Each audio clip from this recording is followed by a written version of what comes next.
to me your position and the folks that you've talked to in the community. Why do you want to keep these out? Because of what we are seeing and living every day. It's no secret that Kensington looks the way that it does, and that is a direct result of the concentration that has allowed to happen in that community as a result of addiction and open-air narcotic sales. And so there have been other locations that many of my colleagues, including myself, have visited, and where safe injection sites do operate. And the conditions in those neighborhoods look exactly like ours. And so the community has decided that this is not what they want in their neighborhood. And if they are put in their neighborhood, that they should be informed, that they should be a part of the conversation and a part of the process about how, when, and where they operate. You still have an obvious problem in the city. Some new numbers from the health department in Philadelphia show more than 1,400 people dying from overdoses in Philadelphia last year. Is it a possibility that those sites could save some lives? And if so, why not try it? I never want to say that it's not possible, right? I think that when we talk to mayors like the one in Vancouver, who at one point was a huge supporter of safe injection sites, and he tells you that there has been an increase of 1,100% in overdoses in his city, that is a problem, right? That is scary, and folks are always going to give you statistics that work for them.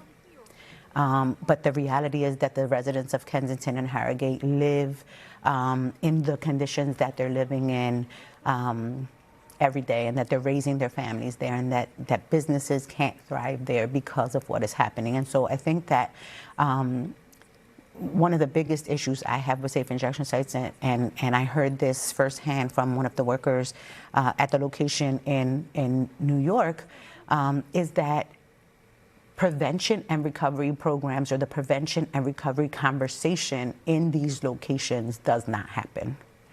And so I could see how there's been such a huge increase in overdose deaths in Vancouver, because that is not the primary focus. Couldn't Philadelphia, though, put that in there, make sure that that is part of the process? I think that we can do a lot of things.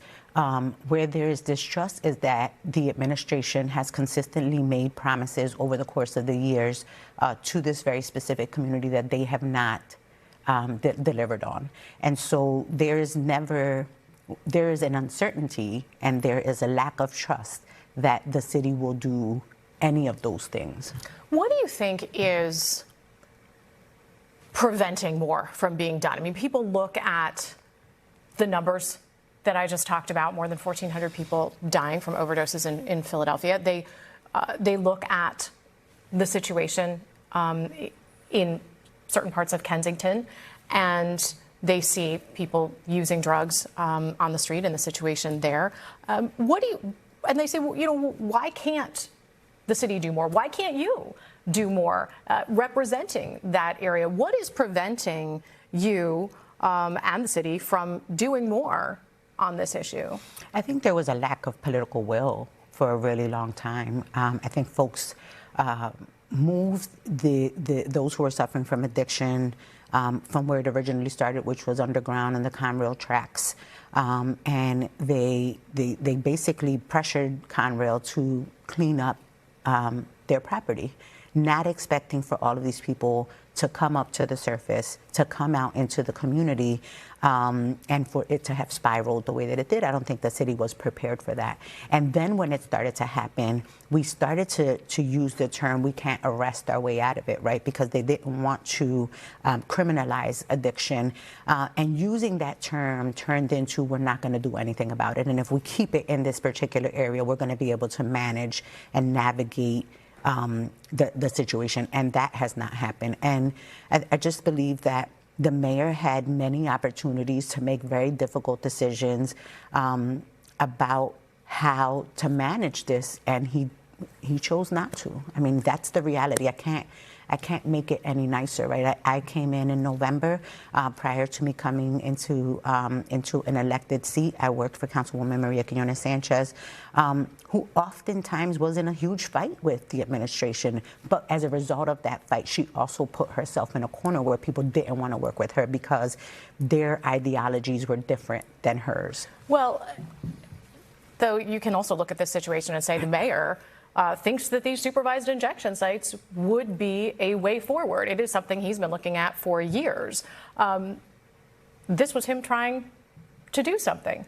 I think that he's been looking at it for years in that community, right?